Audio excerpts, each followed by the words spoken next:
Hello everyone, I am Iqra, hope you are doing well. तो start करते हैं आज का टॉपिक। आज हम पढ़ने वाले हैं आरटीजीएस के बारे में कि आरटीजीएस क्या होता है, कैसे इसके थ्रू जो है पेमेंट की जाती है, कैसे ये वर्क करता है, बेनिफिट्स क्या रहते हैं और एडवांटेजेस और डिसएडवांटेजेस क्या रहते हैं आरटीजीएस के। ठीक है, आपने देखा होगा हमारा चैप्टर चल रहा है कैशलेस ट्रांजेक्शन, जिसमें कि हम सभी टाइप्स के मेथड्स पढ़ रहे हैं कि किस किस तरीके से कैशलेस ट्रांजैक्शन जो है वो की जा सकती है। तो सबसे पहले हमने सबसे ओल्डेस्ट मेथड देखा था जो कि है चेक, कि चेक के थ्रू जो कैसे कैशलेस जो हमारी ट्रांजैक्शन की जा सकती है। ठीक है, फिर उसके बाद देखा था डिमांड ड्राफ्ट। डिमांड ड्राफ्ट के बाद देखा था डेबिट कार्ड और क्रेडिट कार्ड, ये दोनों क्या होते हैं, क्या इनमें डिफरेंस होता है और क्या इनके एडवांटेजेस और डिसएडवांटेजेस होते हैं। फिर उसके बाद हमने देखा था ऑनलाइन वॉलेट्स की ऑनलाइन वॉलेट्स क्या होते हैं, क्या सर्विसेज ये प्रोवाइड करते हैं, क्या इनके फीचर्स रहते हैं। ठीक है, फिर ऑनलाइन वॉलेट्स कंप्लीट हुआ तो हमने यूपीआई ऐप के बारे में देखा। यूपीआई ऐप जो है आजकल सभी जो है यूज कर रहे हैं, इसी के थ्रू ज्यादातर पेमेंट की जाती है। फिर देखा था हमने भीम ऐप के बारे में, गिफ्ट कार्ड्स के बारे में, क्या होता है, क्या सर्विसेज प्रोवाइड की जाती है, गिफ्ट कार्ड को हम कैसे यूज कर सकते हैं, कौन इसको इशू करता है, ये सारी चीजें। आधार इनेबल पेमेंट सिस्टम देखा था। अनस्ट्रक्चर्ड सप्लीमेंट्री सर्विस डेटा मतलब यूएसएसडी जो होता है, ये कौन इशू करता है, किसके थ्रू जो है सर्विस दी जाती है, ये सारी चीजें। फिर हमने देखा था नेफ्ट के बारे में, नेफ्ट क्या होता है। ठीक है, अभी क्या पढ़ेंगे इसमें आरटीजीएस के बारे में। आरटीजीएस क्या होता है उसका ओवरऑल पूरा देखेंगे। यहाँ पे हम अपने नोट्स ओपन कर लेते हैं।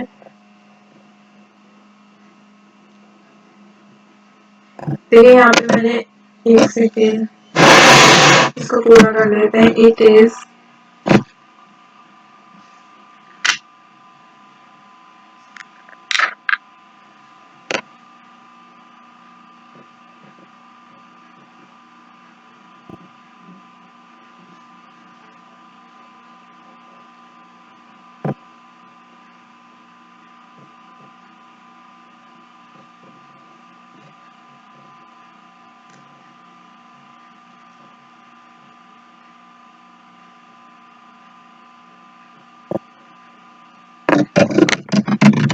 Processed individually. तो इसमें क्या कहा गया है, आरटीजीएस क्या होता है, रियल टाइम ग्रॉस सेटलमेंट होता है। ठीक है, इसकी फुल फॉर्म क्या होती है, रियल टाइम ग्रॉस सेटलमेंट। तो इसमें मैंने आपको बताया था कि काफी ज्यादा प्रोमिनेंट मेथड होता है जब भी हम कैशलेस ट्रांजेक्शन को परफॉर्म करते हैं, चाहे वो आरटीजीएस के थ्रू करें या फिर नेफ्ट के थ्रू करें। ठीक है, इसमें हमें एक स्टेबल इंटरनेट कनेक्शन चाहिए होता है मनी को ट्रांसफर करने के लिए ऑनलाइन। इसमें क्या होती है, ये हमें अलाउ करता है कि हम अपनी बैंकिंग सर्विसेज जो है अक्रॉस द वर्ल्ड कहीं भी यूज कर सकते हैं। इंटरनेट कनेक्शन चाहिए होता है बस, और यूजर नेम चाहिए होता है, पासवर्ड, ताकि हम लॉग इन कर सके अपनी नेट बैंकिंग अकाउंट में। ठीक है, तो आरटीजीएस पर वापस आते हैं। क्या होता है, रियल टाइम ग्रॉस सेटलमेंट होता है, जो कि क्या इनेबल करता है, ये पर्सन को ट्रांसफर करना होता है अगर मनी कभी भी करके रियल टाइम में और ग्रॉस बेसिस पर मनी भेजना होता है, ट्रांसफर करना होता है, तो हम आरटीजीएस का जो है यूज किया जाता है। अगर सिंपल वर्ड्स में देखें तो देखिए रियल टाइम का मतलब क्या है, इसमें beneficiary bank will receive instruction on immediate basis to transfer the funds. ठीक है, इसमें क्या कहा गया है, बेनिफिशियरी मतलब क्या है इसमें की रिसीवर से। ठीक है, तो रियल टाइम का मतलब है इसमें कि जो रिसीवर का जो बैंक होता है उसमें क्या होता है, इमीडिएट जो है नोटिफिकेशन या बोल सकते हैं इंस्ट्रक्शन जो है वो रिसीव हो जाते हैं ट्रांसफर के लिए फंड्स के। फिर ग्रॉस का मतलब क्या है, इसमें ट्रांसफर जो होता है वो बंच में नहीं होता है किसी मतलब एक से लेकर दूसरे तक। इसमें क्या होता है, हर ट्रांजेक्शन जो है इंडिविजुअली की जाती है। ठीक है, जैसे नेफ्ट में क्या था, वहाँ पे बैचेस पे आवरली बेस जो है ट्रांजेक्शन की जाती है, और इसमें क्या है कॉन्टिन्यूस ट्रांजेक्शन कर सकते हैं, कैसे ट्रांजेक्शन होती है। तो ये क्या होता है, ये तो आपको पता चल गया।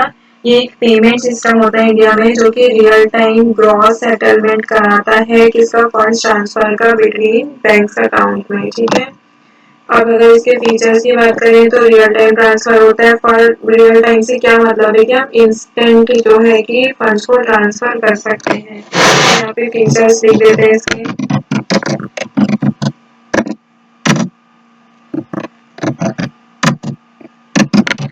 रियल टाइम ट्रांसफर मतलब कि फंड जो है ट्रांसफर हो जाते हैं इंस्टेंट, ठीक है। फिर देखते हैं ग्रॉस सेटलमेंट। ग्रॉस सेटलमेंट का क्या मतलब है, ट्रांजेक्शन जो है वो सेटल हो जाती है इंडिविजुअली, मतलब एक इंडिविजुअल जो है ट्रांजेक्शन यहाँ पर की जाती है एक एक करके, ठीक है। फाइनल और एंड लिख देते हैं।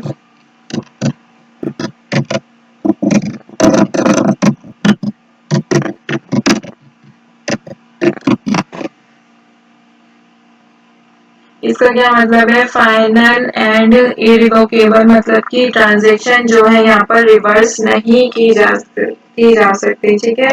ये यहाँ पे स्पेलिंग सही कर दे इसकी, ठीक है। फोर देखते हैं यहाँ पर पैन इंडिया कवरेज, मतलब कि अवेलेबल रहता है सभी इंडिया के बैंक में, तो यहाँ पे पैन इंडिया कवरेज लिख देते हैं।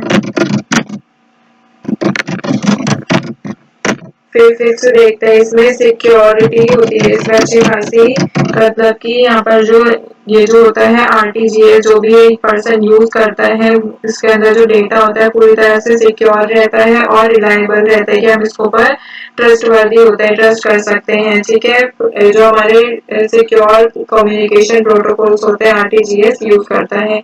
इसके बेनिफिट्स क्या रहेंगे, अगर इसके बेनिफिट्स की बात करें तो फास्ट होता है, एफिशिएंट रहता है, ठीक है। सिक्योर तो होता है, रिलायबल भी होता है, अभी बताया। कन्वीनियंस होता है, मतलब कि अवेलेबल रहता है ये 24/7, और वाइड कवरेज जो है ये कवर करता है, मतलब पूरे ऑल ओवर इंडिया के जितने भी बैंक है सब इसको कवर करते हैं। बात आती है कि ये वर्क कैसे करता है, तो सेंडर जो है वो क्या इनिशिएट करेगा, आरटीजीएस ट्रांसफर के लिए, फिर सेंडर का जो बैंक होगा वो वेरीफाई करेगा अकाउंट्स की जो डिटेल होंगी वो सारी चीजें, ठीक है। फिर सेंडर का जो बैंक होगा वो क्या करेगा, सेंड करेगा ट्रांसफर रिक्वेस्ट किसको, आरबीआई। फिर आरबीआई जो होगा वो सेटल करेगा ट्रांजेक्शन को इन रियल टाइम, मतलब कि तभी के तभी इंस्टेंट जो है आरबीआई सेटल करेगा ट्रांजेक्शन को। बेनिफिशियरी का जो बैंक होगा वो फिर रिसीव कर लेता है जो भी अमाउंट उसने ट्रांसफर किया था सेंडर ने। बेनिफिशियरी मतलब रिसीवर का जो बैंक होगा वो रिसीव कर लेगा फंड्स को। फिर बैंक रिसीव करेगा तो वो रिसीवर मतलब कि बेनिफिशियरी का जो अकाउंट होगा उसमें क्रेडिट कर देगा। ऐसे जो है इंस्टेंट जो है आरटीजीएस के थ्रू ट्रांसफर कर सकते हैं या फिर कैशलेस ट्रांजेक्शन की जा सकती है। आरटीजीएस की यहाँ पे मैं लिमिट लिखवा देती हूँ कितनी होती है, आरटीजीएस ट्रांजेक्शन लिमिट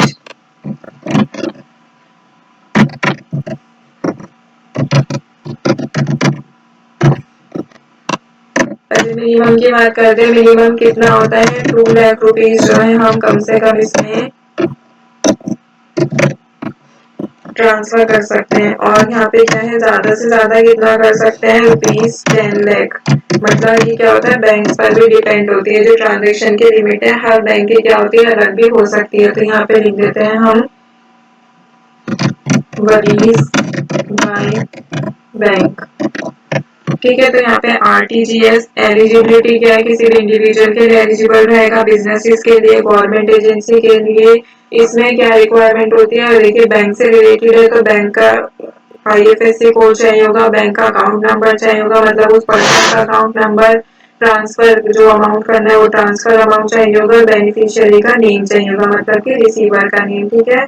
अब यहाँ पे एडवांटेजेस की बात करें तो ये फास्ट होता है, सिक्योर होता है, सिक्योरिटी अच्छी खासी होती है इसमें, और ट्रांजेक्शन जो होते हैं इसमें फाइनल और इरिवोकेबल होता है, मतलब कि ट्रस्टवर्दी होता है, कन्वीनियंस होता है, हाई ट्रांजेक्शन लिमिट इसमें मिलती है, नो रिस्क, मतलब इसमें कोई भी रिस्क नहीं होता है किसका, मतलब कि ट्रांजेक्शन जो है वो कंफर्म कर दी जाती है जब उसकी सेटलमेंट होती है उससे पहले ही, ठीक है।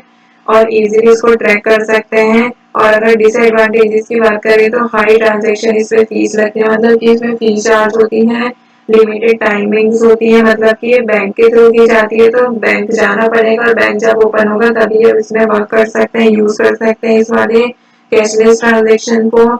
और लिमिटेड रिफंड ऑप्शंस होते हैं, इसमें कंप्लायंस रिक्वायरमेंट होती है।